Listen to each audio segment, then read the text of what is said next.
Guys, masih bersama Kak Andre. Kita mau tanya jawab tentang pengalamannya di seputar gunung di Lampung. Gimana Kak kesan-kesannya nanjak gunung di sekitaran Lampung nih, salah satunya di Sukmo Ilang ini Kak. Gimana kesan-kesannya Kak? Untuk kesan-kesannya pendakian di Gunung Sukmo Ilang sangat luar biasa. Dari pos 1 sampai campground Sukmo Ilang perjalanannya sangat menanjak ya, sangat licin, sangat terjal. Jadi susah sekali, banyak perjuangan pokoknya, sangat luar biasa. Untuk gunung di Lampung sendiri Kak yang udah pernah didaki tuh mana aja, dan yang paling berkesan tuh gunung mana Kak? Untuk di Lampung itu yang paling berkesan di Gunung Seminung. Kenapa di Gunung Seminung Kak? Karena waktu pendakian di Gunung Seminung itu bersama teman-teman, waktu di sana sangat diuji sambat kita. Pokoknya di atas tuh kita sambat terus karena hujan dari pendakian di punggung gunung itu sampai pagi itu hujan terus, hujan angin kencang pula. Jadi di situ banyak yang kena, ada sekitaran 2-3 kena hipotermia. Jadi kalau misalkan tidak membawa pakaian yang tebal bisa kedinginan. Oh iya Kak, berarti di Seminung sendiri tuh pendakian pertama sekaligus pengalaman pertama ya Kak untuk Kak Andre sendiri atau gimana? Iya benar. Jadi untuk di Gunung Seminung itu pendakian pertama di Lampung yang paling berkesan juga. Iya benar-benar.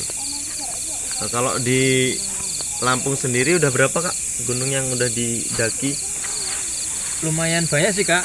Gunung Baten, Gunung Sugih, Seminung, Raja Basa, Betung, ya itu aja. Kalau untuk di campground Sukmo Ilang ini Kak, apa kesan-kesannya terutama di perjalanan atau di lokasi campground ini Kak? Untuk kesan-kesannya di perjalanan menuju campground Sukmo Ilang itu sangat luar biasa.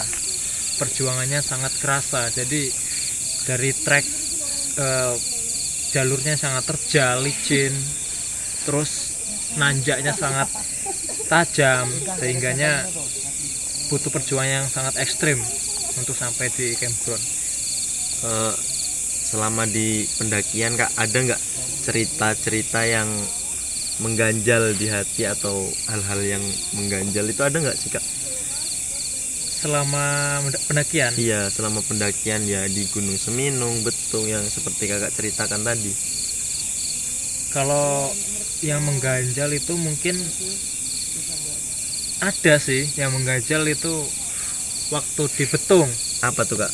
Jadi satunya banyak pacet di situ. Jadi di situ kenapa saya katakan mengganjal, karena apa? Karena posisi kalau misalkan kita berhenti otomatis pacet itu banyak yang nempel di kaki.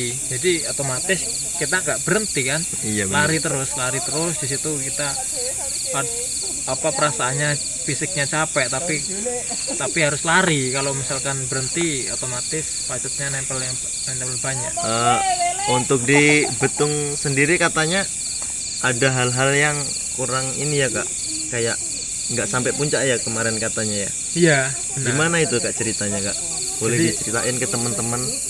Jadi ceritanya waktu itu untuk kita orang bersama rombongan dari Metro sebelumnya mengajak teman-teman menanjak bareng.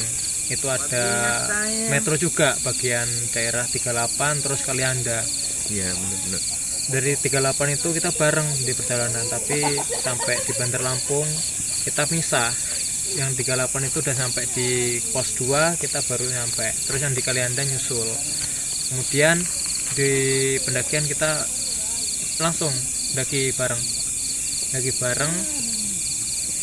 sampai di campground. Itu ada bapak-bapak dan anaknya. Kita di situ nanya terus mana Pak yang paling cepat jalurnya, dia ngomongnya kanan. Nah padahal di jalur di peta itu jalurnya kiri, tapi kita nggak ketahui kenapa ngikutin omongan bapak itu, dan akhirnya kita ngikutin arah jalur yang dikasih tahu bapaknya. Sampai di situ kita nggak sampai di puncak, tapi malah ngecamp di suatu tempat yang dimana kita nggak tahu. Mungkin itu belum pernah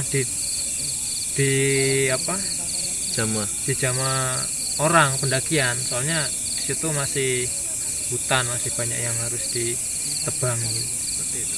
Oh, berarti di Gunung Betung kemarin tuh gagal sampai puncak ya kak? Ada nggak sih kak keinginan lagi buat istilahnya revisi, mengulang lagi terus naik lagi sampai ke puncaknya kak? Gimana, ada nggak keinginan seperti itu? Oh nggak ada kak. Kenapa kak alasannya kak? Kalau mau diulang lagi di Betung itu kayaknya udah enggak, soalnya satu karena banyak pacet, yang kedua juga masih banyak gunung-gunung yang rekomendasinya lebih bagus daripada Betung. Jadi seperti itu, seperti Pesagi yang belum saya jamah, terus Tanggamus itu termasuk tujuan lah ya kak, tujuan untuk kedepannya. ya benar-benar. Ini jadi itu tadi cerita kesan-kesan dari kakak Andre. Mungkin ada pesan nggak kak buat pendakinya? Mungkin pesannya untuk para pendaki, khususnya di Lampung, kita untuk para pendaki ketika ada di gunung harus menjaga sikap. Jadi jangan sampai merusak sistem yang ada di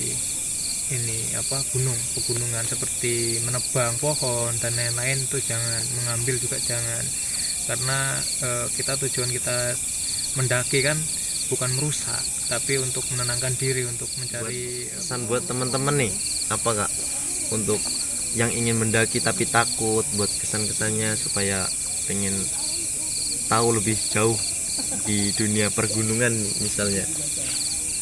Untuk belum pernah mengalami pendakian, melaksanakan pendakian, coba sekali aja mendaki di gunung yang ada di Lampung, baik itu di Betung ataupun di Pesagi ataupun di Seminung, karena nanti kalian bakalan ngerasa ketika kalian mendakinya bareng-bareng temen, di situ kalian bakalan diuji, di situ karakter teman bakalan kelihatan, semua bakalan kelihatan ketika kita bersama sama teman. Apalagi perjalanan sangat jauhan, ketinggiannya juga kalau misalkan mencapai 2000 sekian itu pasti kelihatan sekali.